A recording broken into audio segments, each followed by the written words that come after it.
승승장구하던 엘리트 검사였던 진경준 검사장. 대학 동창에게서 공짜 주식 뇌물을 받았다가 결국 후배 검사들의 조사를 받게 됐습니다. 이제 관심은 진 검사장이 사실상 공짜로 받은 주식을 팔아얻은 120억 원도 환수할 수 있는지에 쏠리고 있습니다. 한현희 기자가 보도합니다. 죄송합니다.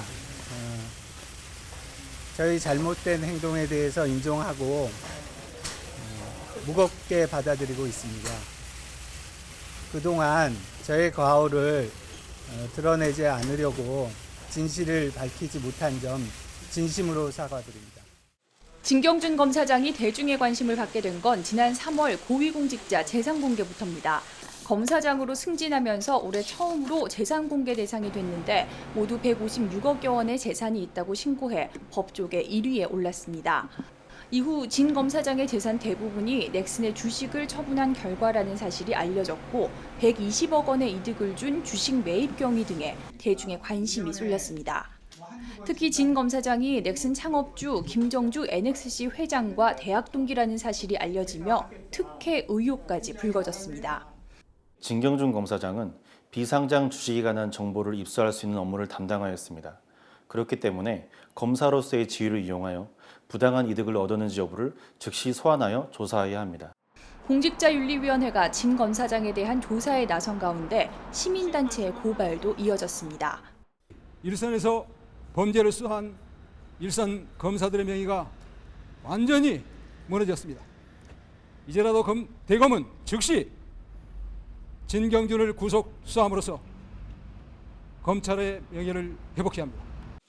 잇따른 거짓 해명이 드러나면서 검찰 역시 본격적인 수사에 착수했고 계좌 추적 등 수사를 통해 범죄 혐의점이 포착되자 역대 4번째 특임 검사팀까지 꾸려졌습니다. 이후부터는 일사천리였습니다. 특임 검사팀이 꾸려진 지 일주일도 되지 않아 진 검사장과 김 회장의 자택 등에 대한 압수수색이 진행됐고 압수수색 이튿날 김정주 회장 소환, 또 그 이튿날 진경준 검사장을 소환한 뒤 긴급 체포하며 속도를 냈습니다. 이 과정에서 진 검사장이 사실은 김 회장이 준 돈으로 사실상 공짜로 넥슨 주식을 취득한 사실이 드러났고 진 검사장이 넥슨 측으로부터 고급 승용차를 받았다는 의혹도 사실로 밝혀지게 됐습니다. 이제 관심은 진 검사장이 범죄로 얻은 이득을 얼마나 추징할 수 있을까입니다. 일반적인 뇌물 사건에서는 실제 지급받은 돈이 추징의 대상이 되는 경우가 많지만 공무원 범죄에 관한 몰수특례법에서는 범죄로 얻은 직접 재산뿐만 아니라 그로부터 유래한 재산 역시 불법 재산으로 규정하고 있습니다. 따라서 진 검사장이 김 회장과 넥슨으로부터 실제 받은 것은 4억 2,500만 원과 승용차지만 시세 차익 120억여 원 역시 추징할 가능성이 열려 있는 겁니다. 이와 관련해 검찰은 진 검사장이 챙긴 뇌물을 단순 현금이 아닌 2006년 매입한 넥슨 재팬 주식으로 보고 있는 것으로 알려졌습니다.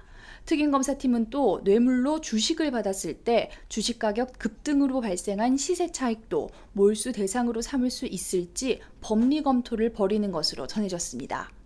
진 검사장이 받게 될 형사적 처벌 외에 직위를 이용해 부정하게 벌어들인 돈을 어디까지 추징할 수 있을지 관심이 쏠리고 있습니다. YTN 한현입니다.